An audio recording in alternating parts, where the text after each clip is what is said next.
This is my LS swapped Mustang, and this is my LS swapped OBS Chevy that I did for $1,000 and drive every single day. And I'm going to walk you through exactly how I do these LS swaps, step by step, so you end up with something that runs, drives, and doesn't leave you stranded. I've learned a few things along the way, and I'm going to tell you what I did so you don't make the same mistakes I do.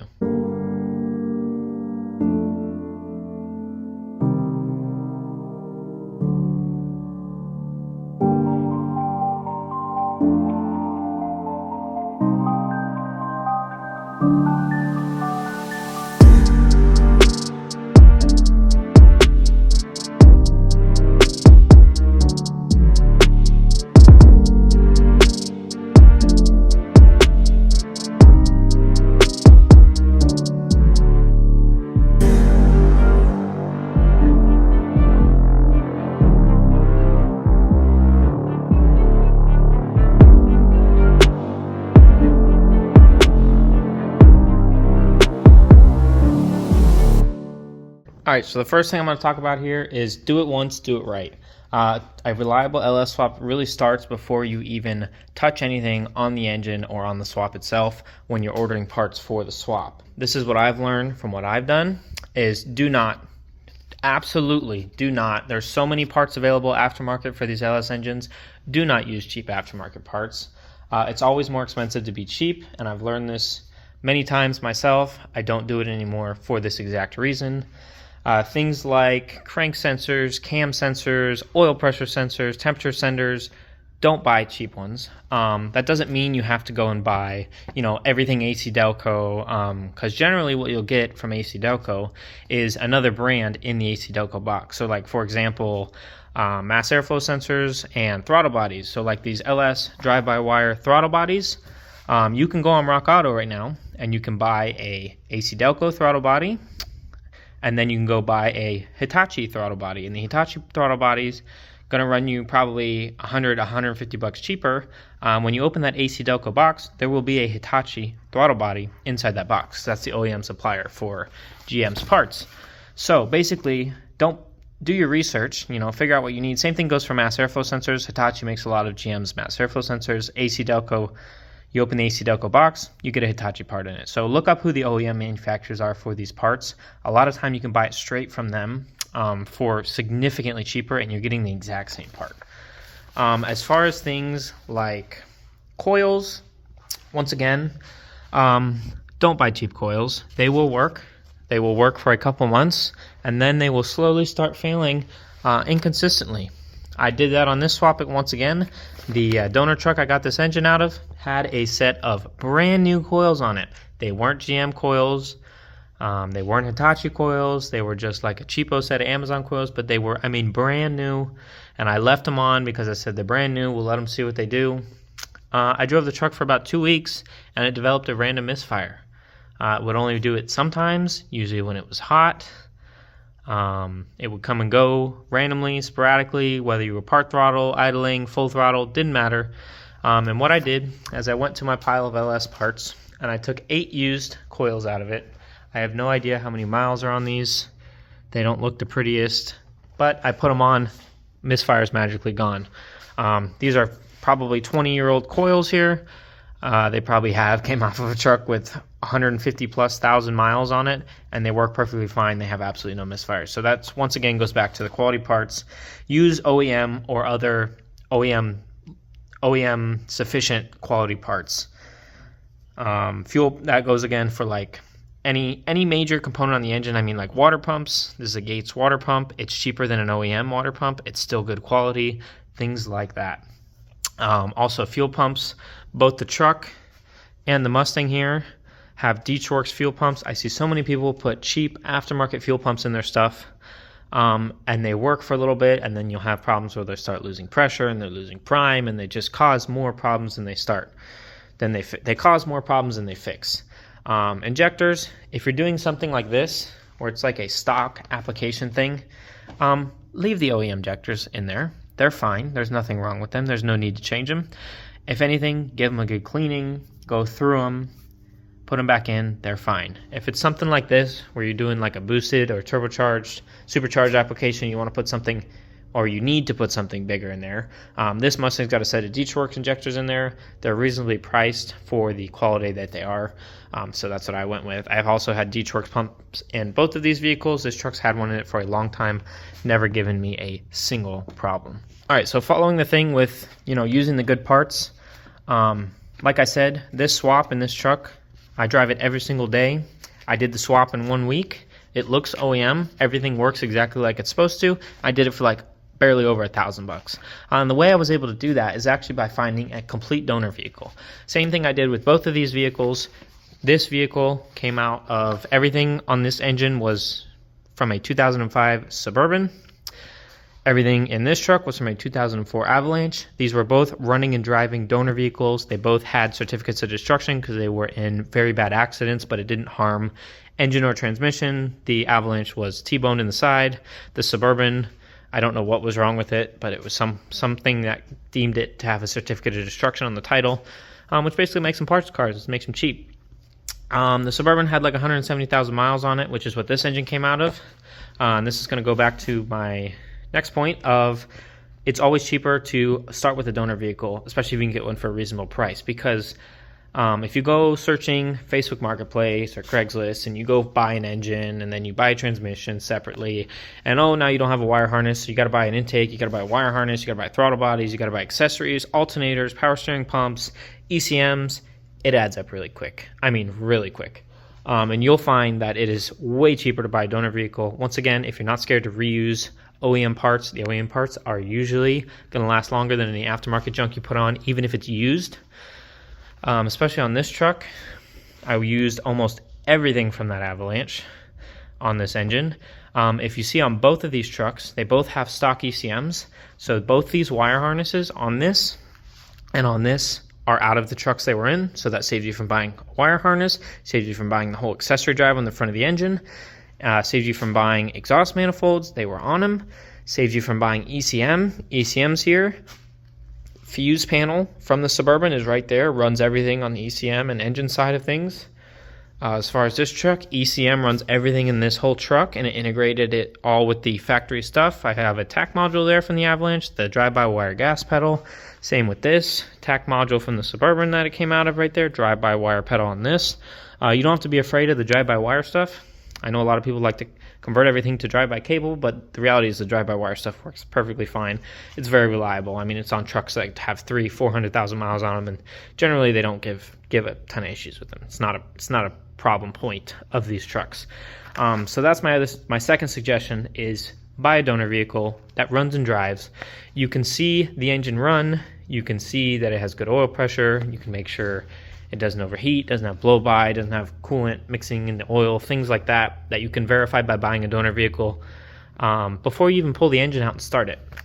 And this goes into my next point, which is don't rebuild a good engine. If there's nothing wrong with it, don't fix it. I see so many people that start an LS swap and the first thing they do before they even touch anything else on the swap is they take the engine and they tear it down to a bare block because they're going to rebuild the engine because it needs to be rebuilt for their LS swap. And the reality is it doesn't need to be rebuilt. If it comes out of a good running driving truck that was taken care of, usually you can pull the valve covers off and get a very good indication of how often the service was done. It should look shiny, clean, metal, no sludge. If you can find an engine like that, you're going to be in pretty good shape. And this is the truck. This came out of that Avalanche. That Avalanche had over 220,000 miles on it, and this thing runs awesome. It doesn't burn a drop of oil. It doesn't do anything abnormal. It has tons of power. It works great. These engines are really, really good engines.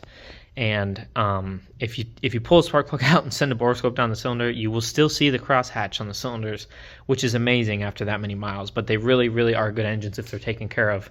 And if they don't need to be rebuilt, don't rebuild them. If it has good compression, if it has good oil pressure, if it's clean inside, don't tear it apart, because what you'll do is you'll tear it apart. You'll get this engine all taken apart on the stands. You'll realize how expensive it is to buy all new parts for it, which you don't need to buy because there's nothing wrong with them.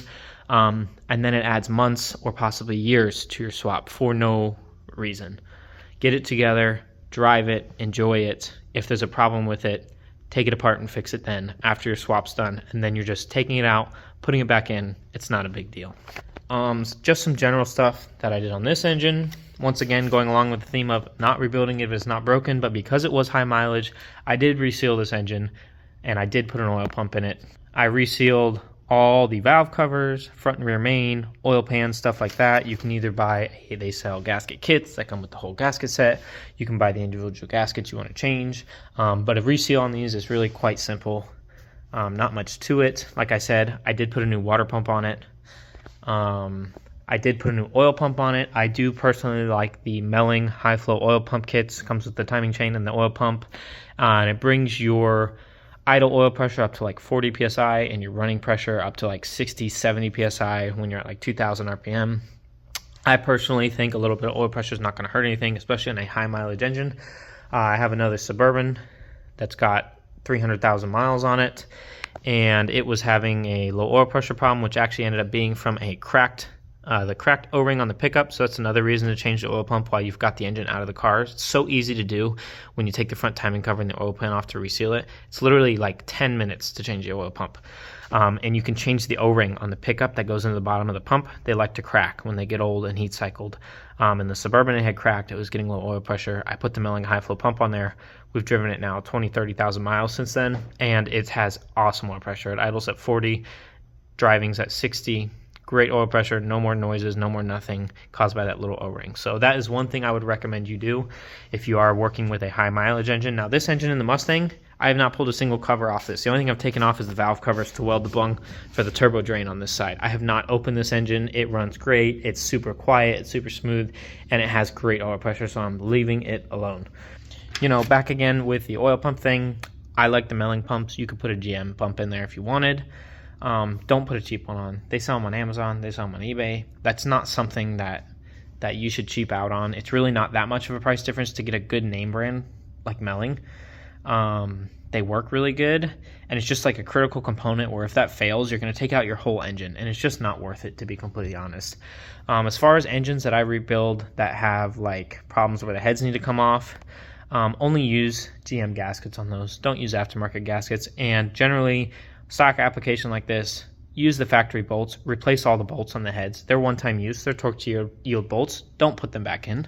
They stretch, and they do not stretch again the right amount when you go to use them again. They're torque to yield, so do not reuse head bolts on these. If you were doing a boosted application like this and you want to put head studs on it, that's not a terrible idea. This engine, like I said, completely stock, no problems from it.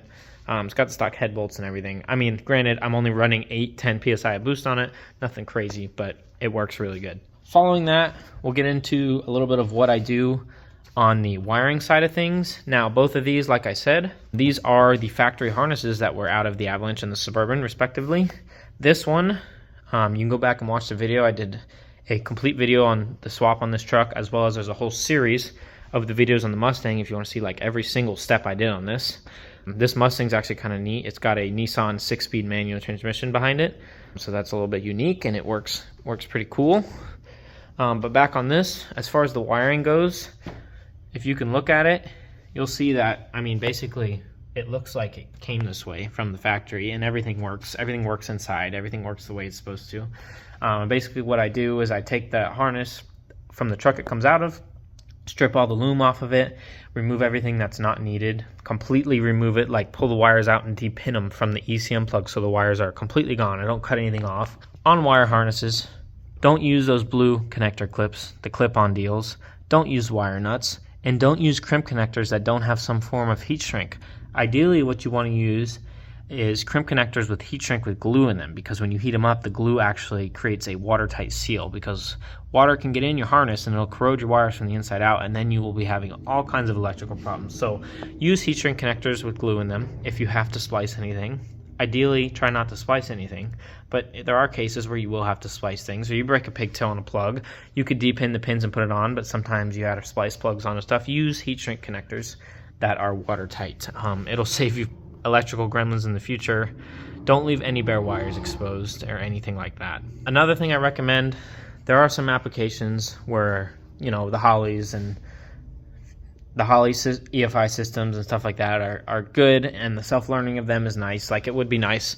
It would be a little bit nicer on this car. Granted, those whole systems cost as much as like I got the donor truck for the whole car for. So, you know, the way I went on both of these is I use a stock harness, right? Like I said, take everything out you don't need, integrate it with the truck, loom it all back up so it looks factory, and then you have the factory ECM, and then I'll go in with HP tuners.